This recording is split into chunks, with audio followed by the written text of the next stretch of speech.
Vor einigen Wochen ging es durch alle Medien. Die Jungsozialisten, kurz Jusos, also die Nachwuchsorganisation der SPD, unterbreitete der Öffentlichkeit ihre Ideen zu einer Reform der Erbschaftssteuer. Von den Tageszeitungen über die Wochenmagazine, die Internetportale bis hin zum Deutschlandfunk berichteten sie vom Vorstoß der Nachwuchssozialisten.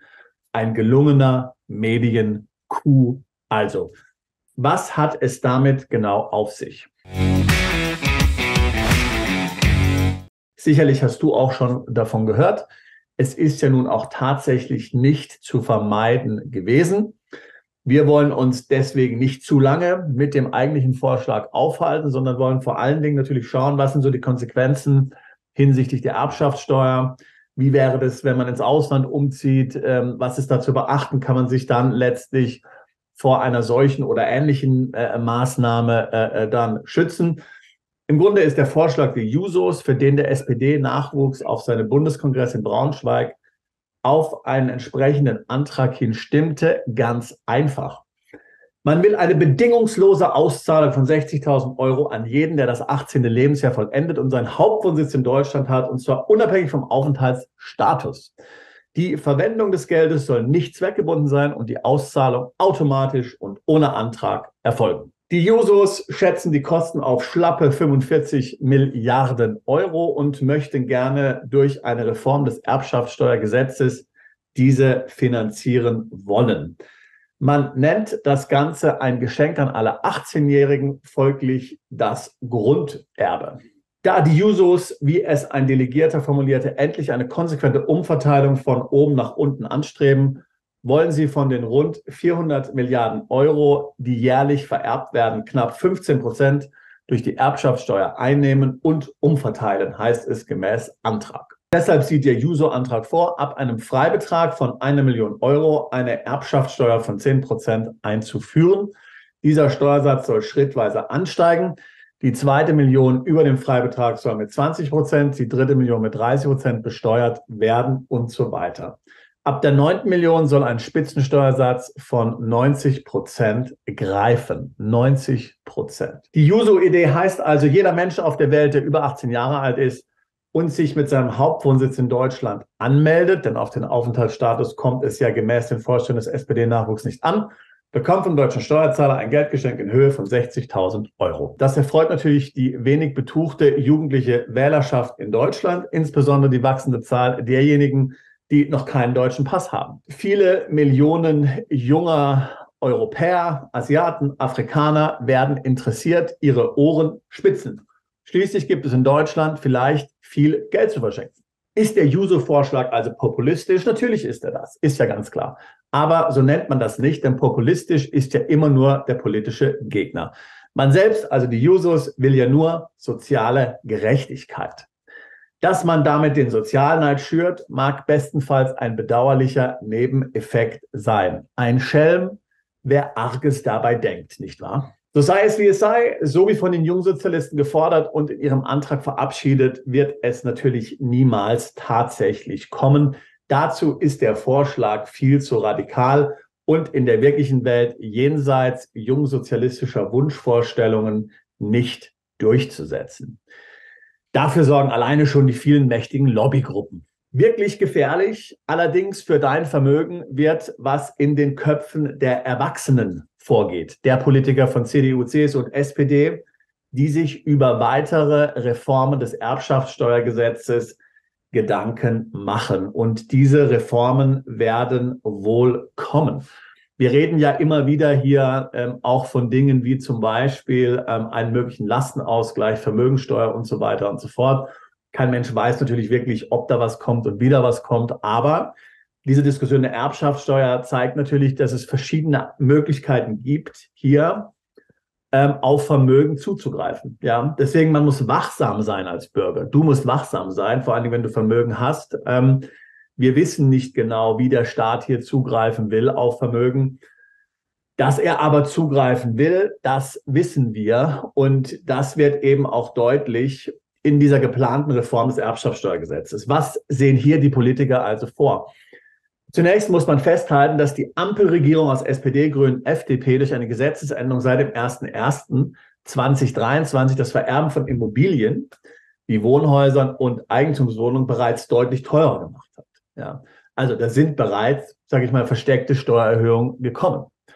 Da bei einer Vererbung oder einer Schenkung von Immobilien, die den Freibetrag überschreiten, eine Steuer von 7 bis 50% anfällt, wird das schnell teuer, aber damit nicht genug. So denkt die SPD aktuell über die Schließung sogenannter Steuerschlupflöcher nach. Auf ihrer Homepage schreibt die Partei, sehr hohe Einkommen und Erbschaften von Multimillionären und Milliardären sollen sich stärker an der Finanzierung des Gemeinwohls beteiligen. Offensichtlich will der Autor bewusst vertuschen, dass ja bereits die obersten 10% der höchsten Einkommen schon mehr als 50% des deutschen Einkommensteueraufkommens überhaupt bezahlen. Jetzt sollen sie also noch mehr zur Kasse gebeten werden. Also, das ist auch mit Blick auf eine ungleiche Erbschaft und Vermögensverteilung in Deutschland angemessen und gerecht. Punkt. Schon im Wahlprogramm hatte die SPD versprochen, die Überprivilegierung großer Betriebsvermögen abzuschaffen. Das aber in den Koalitionsverhandlungen ad acta gelegt. Keiner sollte aber davon ausgehen, dass beim aktuellen politischen Klima im Land diese Pläne dauerhaft in der Schublade bleiben. Selbst die CDU hat, wie die Wirtschaftswoche am 18.04.23 berichtete, Pläne für eine Reform der Erbschaftssteuer, die nichts Gutes verheißen. So schlägt die CDU-Fachkommission Wohlstand einen einheitlichen Erbschaftssteuersatz von 10% auf das gesamte übertragene Vermögen vor. Freibeträge sollen dabei nicht berücksichtigt werden. Wir erinnern uns dran, um Arbeitsplätze zu schützen, um Investitionen in Unternehmen zu schützen in Deutschland, können Unternehmen von bis zu einem Wert von bis zu 26 Millionen Euro tatsächlich steuergünstig in Deutschland vererbt werden, mit hohen Auflagen. Man muss die Arbeitsplätze beibehalten und so weiter. Das soll nun aber abgeschafft werden. Ja, macht natürlich volkswirtschaftlich überhaupt keinen Grund, ist reiner Populismus.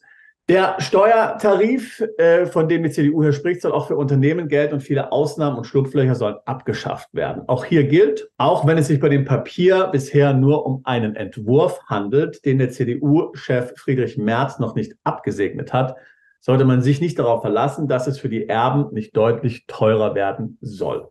Die sogenannten Reichen, ja, ein Wort wäre wie die Besserverdiener. Wer ist besser verdient in Deutschland, wer mehr als 3.000 Euro netto verdient? Ja, es ist ja wirklich total krass. Also die sogenannten Reichen sollen also zusätzlich zur Kasse gebeten werden. Dass derartige Maßnahmen oft noch radikaler auch in den Parteizentralen der Grünen und der Linken diskutiert und gefordert werden, braucht man nicht extra zu erwähnen. Jetzt haben wir also die Situation ganz offensichtlich, dass hier Erbschaften und Schenkungen in Deutschland auch im betrieblichen Sektor stärker besteuert werden in Deutschland. Da wird natürlich der eine oder andere tatsächlich sagen, ich mache das nicht mit, lieber gehe ich ins Ausland, ich baue ein Unternehmen im Ausland aus, vererbe dieses, ich ziehe ins Ausland um und so weiter und so fort. Da hast du aber die Rechnung ohne den Wirt gemacht. Denn in Deutschland liegt eine unbeschränkte Steuerpflicht im Erbfall dann vor, wenn entweder der Erblasser oder der Erbe seinen Wohnsitz oder gewöhnlichen Aufenthalt im Inland hat. In diesem Fall unterliegt das gesamte weltweite Vermögen der deutschen Erbschaftssteuer. Auch nach einem Umzug ins Ausland bleibst du noch für 5 Jahre unbeschränkt in Deutschland Erbschaft- und Schenkungssteuerpflichtig. 5 Jahre. Und wenn du in ein Niedrigsteuerland umziehst, sogar für 10 Jahre. Das heißt, dann ist es völlig egal, du kannst im Ausland wohnen für 5 Jahre, ich sage mal zum Beispiel in Dubai. Du gründest eine Firma in Dubai, baust die auf, hast eine Frau aus Dubai, bist seit 5 Jahren nicht in Deutschland gewesen, deine Frau war noch nie in Deutschland, das Unternehmen hatte nie irgendwas mit Deutschland zu tun. Du bringst dieses Unternehmen in eine gemeinsame Familienholding mit deiner neuen Frau ein. Du zahlst in dem Moment deutsche Schenkungssteuer darauf. Ist es nicht abartig? Ja? Selbst wenn sowohl Erblasser als auch Erbe nicht in Deutschland wohnen oder ihren gewöhnlichen Aufenthalt dort haben, kann weiterhin deutsche Erbschaftssteuer anfallen. Erstens aus eben genanntem Grund und zweitens, weil sich auch nach dem Ablauf dieser Frist bei Erbschaft oder Schenkung immer noch eine beschränkte Steuerpflicht ergeben kann, bei der dann noch das sogenannte Inlandsvermögen, wie zum Beispiel Beteiligung an deutschen Kapitalgesellschaften oder Personengesellschaften oder deutsches Grundvermögen besteuert wird. Du musst also langfristig planen. Erbschaftssteuer ist ein sehr komplexes Thema. Im Einzelfall ist es bei Erbschaft und Schenkungssteuer immer ratsam, sich von Experten beraten zu lassen. Schnell werden Freibeträge verschenkt oder nicht voll ausgeschöpft, mit der Folge, dass hohe Erbschaft und Schenkungssteuern anfallen. Frühzeitige professionelle Beratung kann diese vielleicht minimieren, möglicherweise. Und wer frühzeitig plant, kann durch rechtzeitige Auswanderung in das richtige Land, durch Verlagerung und Umschichtung von Vermögen, die richtigen Nutzung von Freibeträgen und anderen gesetzlichen Möglichkeiten durchaus viel Geld sparen. Wichtig ist, dass du langfristig denkst. Ja? Also, wenn du davon ausgehst, dass die Bundesregierung, die jetzige, irgendwas verschärft, dann musst du im Grunde jetzt umziehen, weil selbst wenn du jetzt umziehst, bist du noch 5 Jahre voll Erbschaft und Schenkungssteuerpflichtig in Deutschland oder sogar 10. Je schneller du also dich aufmachst ins Ausland, desto besser kannst du dem Ganzen entkommen. Bist du Unternehmer, Freiberufler oder Investor? Zieht es dich schon lange ins Ausland? Mach heute den ersten konkreten Schritt in eine Zukunft mit mehr Geld und mehr Freiheit. Buche ein Beratungsgespräch mit Sebastian und seinen Kollegen. Unsere Kanzlei unterstützt Mandanten wie dich dabei, deine Steuerlast legal zu reduzieren, Vermögen aufzubauen und zu schützen und deine persönliche Freiheit zu maximieren. Profitiere jetzt von unserem Fachwissen und unserem Netzwerk. Gehe zu mandatierung.com und werde Mandant unserer Kanzlei.